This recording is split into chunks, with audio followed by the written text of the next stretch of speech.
Manong, may tanong lang po ako. Total, kaibigan nyo silang dalawa ngayon. Ngayon na nag-uumpugan ng dalawang bato, you're known to be a peacemaker. Yeah. Ano pong pwede nyong gawin para mapag-unite ang bansa natin? Kasi tinulungan ko pareho yan.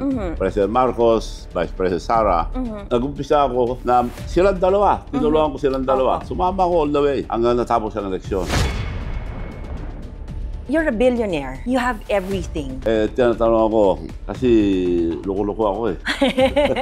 ang sarap sa buong mundo, nakakarinig na billion ipapota mo walang interest. May love life po kayo ngayon? May mga aspirasyon ako. May mga? Meron pang aspirasyon. Mali. Ala ka! Baka nanonood. Magalit ha. Mahirap magsinungaling.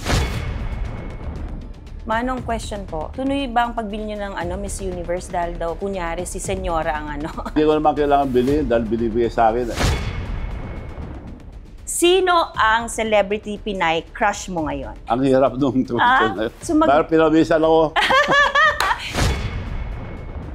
Manong Chavit, kung meron kang gustong alisin sa Senado ngayon na senador, sino yon? Alisin? Yung feeling mong hindi ka dapat manatili sa Senate. Dapat yung mga walang ginagawa doon. Meron po. Bulong nyo lang sa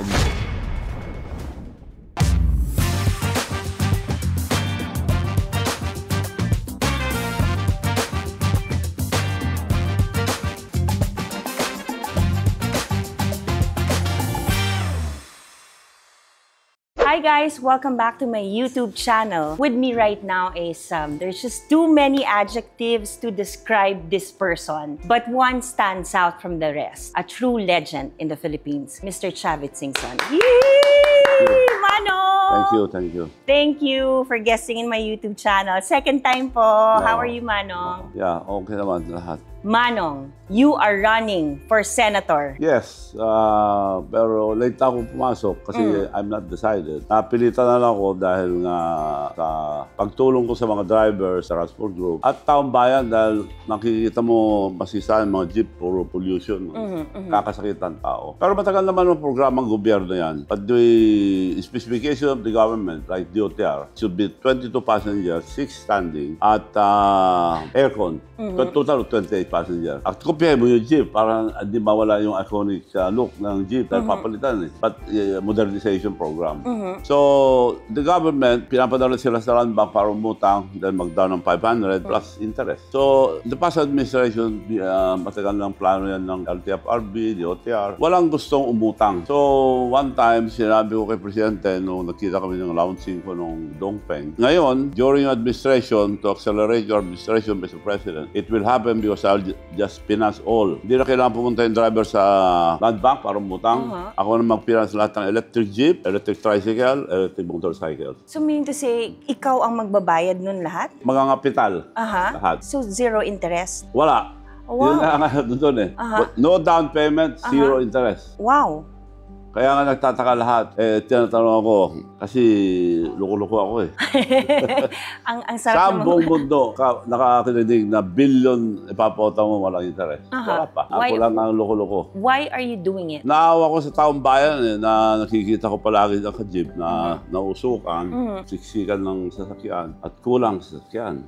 So yung gagawin ko, yung specification ng gobyerno, tama naman yun. I've been telling a lot of sa gobyerno, even during the past administration, pati LTFRB, ako na lang bahala. Parang ayaw niya maniwala, siyempre. So ginawa ko na specification. Nung sinabi ko kay Presidente na I'll provide everything, Mr. President, no down payment, zero interest. So wala pa nakakagawa nun. If in case, kayo ang unang-unang gagawa po, saan ang pilot na nyo, city or saan ang una po yung gagawin niya? Dumating na mga machine. I have a factory in Korea. May factory ako ng electric vehicles, fast boat, speed boat, submarine, lahat. Marami. At saka may economic zone para ako doon. So yung electric vehicle, sinabi ko na dadali ko rito. Na pinagawa ko muna yung specification, mahirap gawin sa Korea yan. Lahat ng parts niya test. Hanggang yung last test yung ibabangga, crash test, kung safe yung driver. So, nagawa na lahat yun. Nandito yung prototype, 2 jeep. At tricycles, nandito na 10-seater and 8-seater. Motorcycles, nandiyan na. Murang-mura mga tricycle. May 60, 40. Yung jeep, nung in-announce ko na ako na mag-provide lahat, di na kailangan pumunta sa bangko, nagpuntaan yung mga drivers, transport group, all leaders, different mga presidente ng grupo. Narinig namin, sir, na kayo na rin magpapautang magkano namin bibilin. Hanapin yung muna yung pinakamura para hindi ko mabintangan na nagne-negosyo.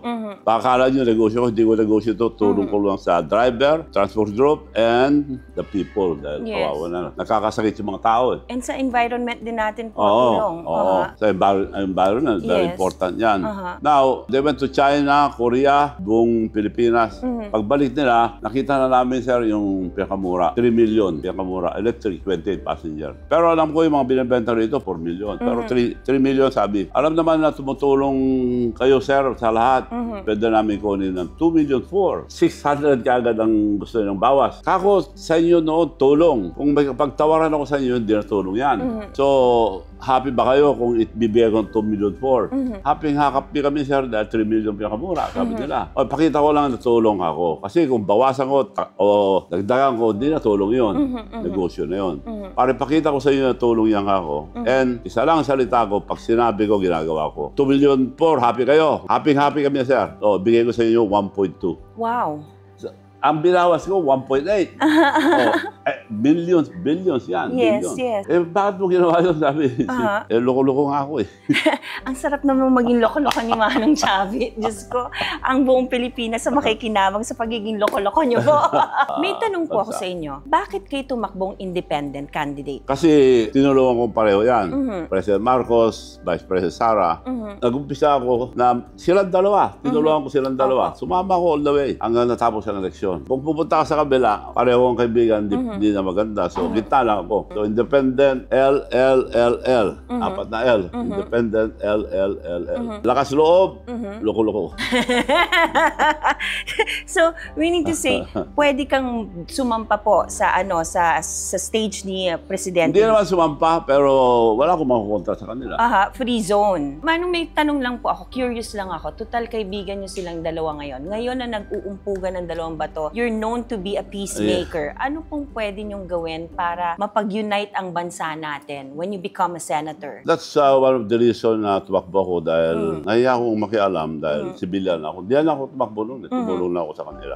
I did not run any office. So, kung manalo ako, makakatulong ako. Siyempre, dahil sa experience ko, wala akong nakalaban na hindi ko nakaibigan. Yun nga po eh. Hanggang paring Erap, may nagpa-away lang sa amin, nag-away kami, siyempre. Magkaibigan lang kami. Opo, lagi ang ending na ayos kaya ngayon Lahat, going to be lahat ang a nakalaban ko sa peacemaker politics, magkakaibigan na kami. Baka ikaw na hinihintay sa Senado para mapag-ayos mo itong dalawang to. Baka sakali.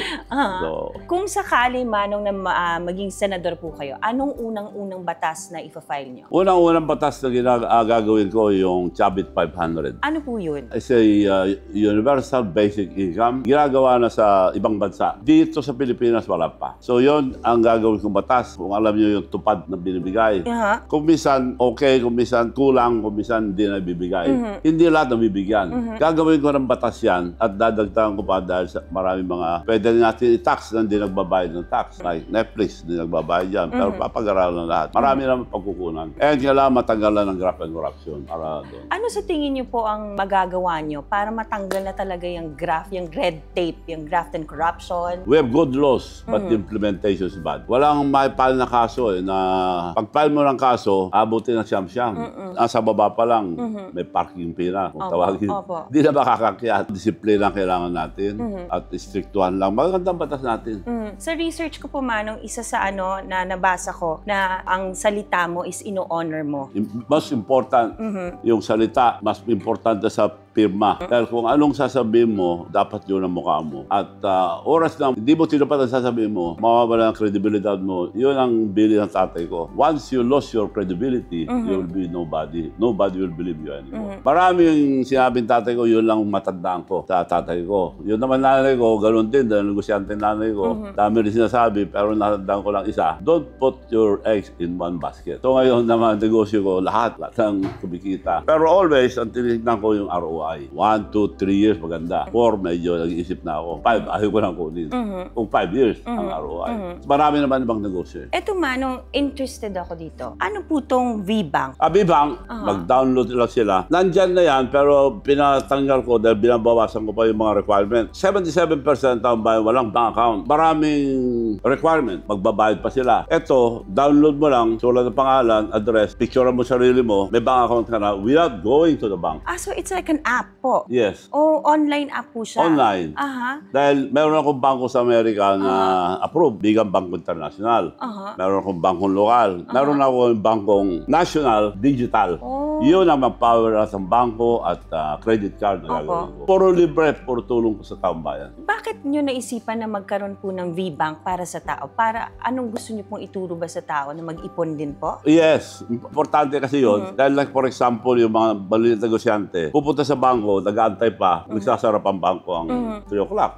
Yung credit card sa bank account, 24 hours. So yung mga negosyante, hindi na pupunta sa bangko, sa bahay lang nila makabayad na, papadala na yung mga tinitinda nila. Especially the overseas workers from US, Canada, or Australia, pupunta sila sa bangko, bayad, yung tatanggap dito, magbabayad din. Yes po, may fee siya. So with the card, B-Bank to B-Bank, wala, libre, tiyanggal kong bayad, libre lang. Walang processing fee po? Wala.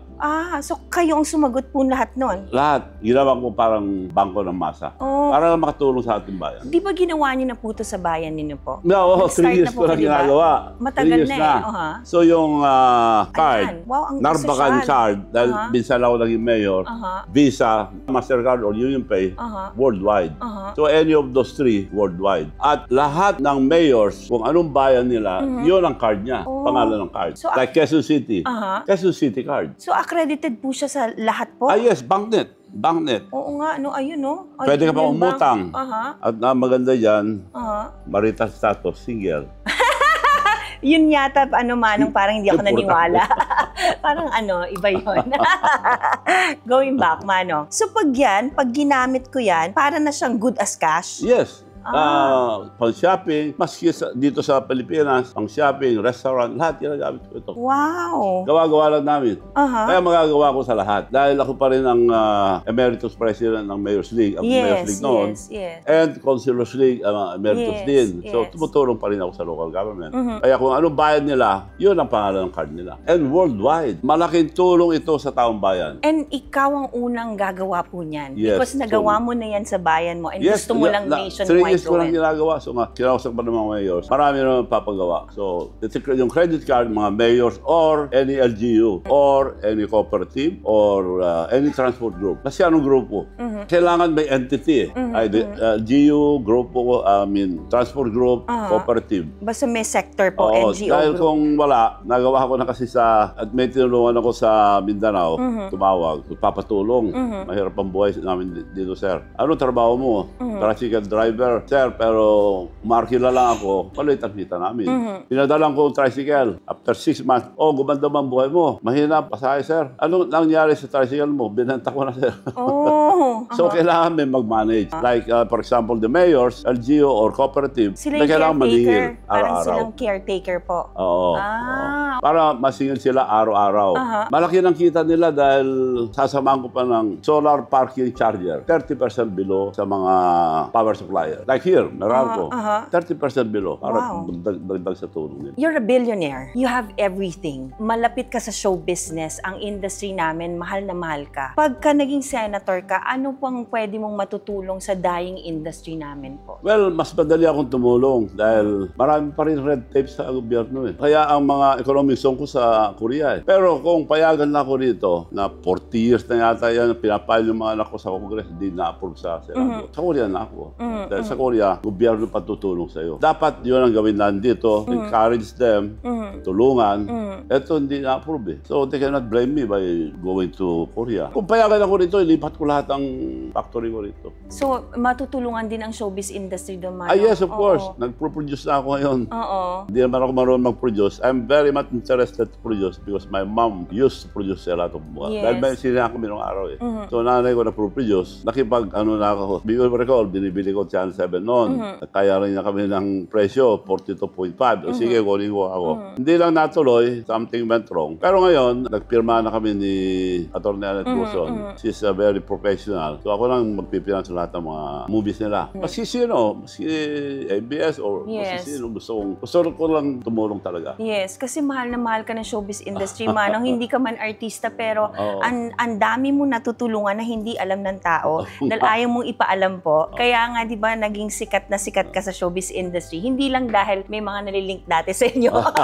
Pero dahil Nababaritas lang yung iba. Opo. Pero dahil generous ka talaga. Isa ka sa napaka-generous na tao na kilala ko. Kasi ang paniwala ko, hindi sa yung pera hanggang di mo ginastos eh. So ako naman, kontento na ako sa kita ko, ginagastos ko talaga. Dahil pag namatay ka, di mo madadala yan eh. Mapunta ka sa langit, di mo madadala. Pupunta ka sa baba, masusunog lang. So dapat gastusin na. Gastusin. Yes. Kaya pag madalas ko sabihin, money is not yours until you spend it. Manong, meron akong nalaman na story na very touching. Nung when I was doing my research, meron daw isang magsasaka sa probinsya. Naglalakad ka daw, you're doing your inspection daw, and then wala daw bubong. And then you invited this farmer daw to go to Manila, and then chinek-in niyo daw po sa hotel. Yes. Tapos pagbalik niya, hindi niya alam, pinagawa mo daw yung bahay po. Yes. Pilitin yung imbitahin ka ako sa Maynila, yung farmer na yan. So pinilit nila, first time niya sumakay sa aeroplano, first time na mag-shopping. So nagtataka siya, kumakain ng masarap na pagkain. Pinadalay-dalay ko lang habang ginagawa ko yung bahay niya. Pagbalik niya, may bahay na siya bago. Tapos may umatras na truck. Ito, dito loka ako. Bahay mo, tapos na. May umatras na truck, dala lahat yung mga set.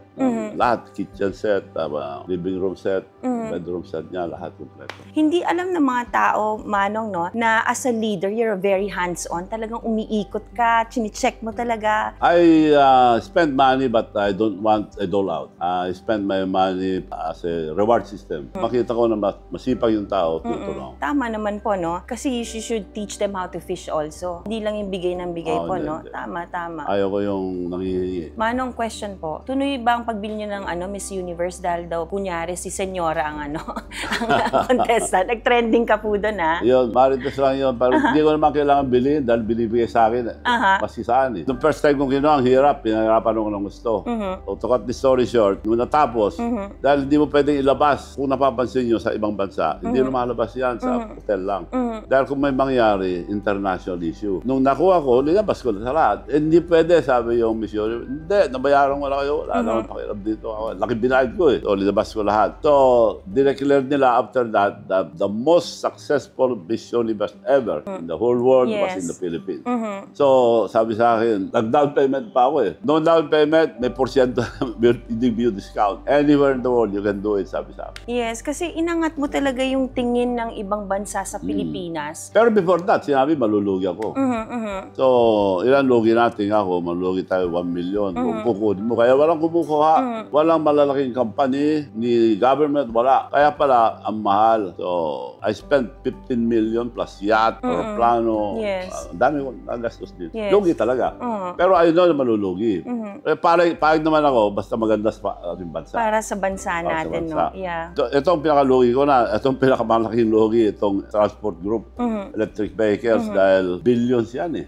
There are millions of tricycles. And you're willing to take the risk again for our country. Salute you, Manong. Dito sa billion-billion na gagastusin mo for the transport. Yes. For the love of the Malaking country. talo ako dyan, lugi, pero panalo ang ating bansa. Correct. I hope na gumaya yung mga iba. Ikaw ang magsa-start. Ikaw ang lucky Kaya nga. gunner. So, ikaw ang gagayahin, Manong. So, Manong, bago tayo mag-game, meron akong huling tanong sa inyo. Okay. Bakit kailangan ka sa Senado?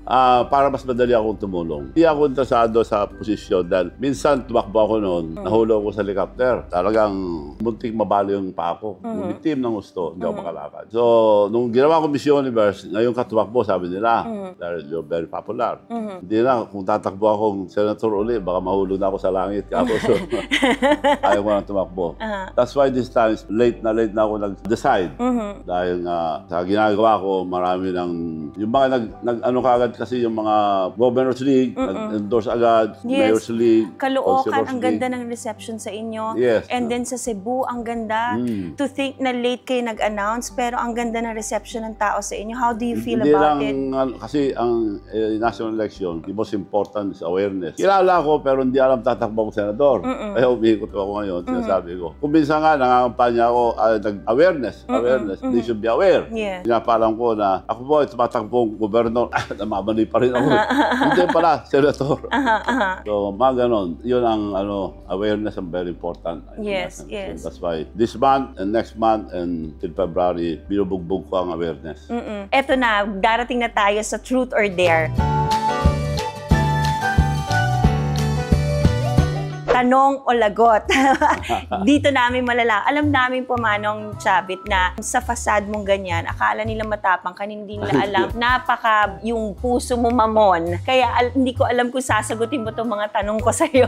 Kung hindi mo masasagot, may dare ka po, ha? Hindi dapat matakot ang tao sa akin dahil LGBT ako. Super bait ni Manong. Napaka-cool. Super. Hindi ako naniniwala naman po doon. Sa daming napaiyak at napamahal mong tao sa'yo. Diba? Kasi pag napasaya kong tao, masaya na ako. Opo. At maraming napaibig. Saya. Marites. Question po, Manong. Are you in love? May love life po kayo ngayon? May mga inspirasyon ako. May mga? Meron pala inspirasyon. Mali. Ala ka! Baka nanonood. Magalit, ha? Mahirap magsinungaling.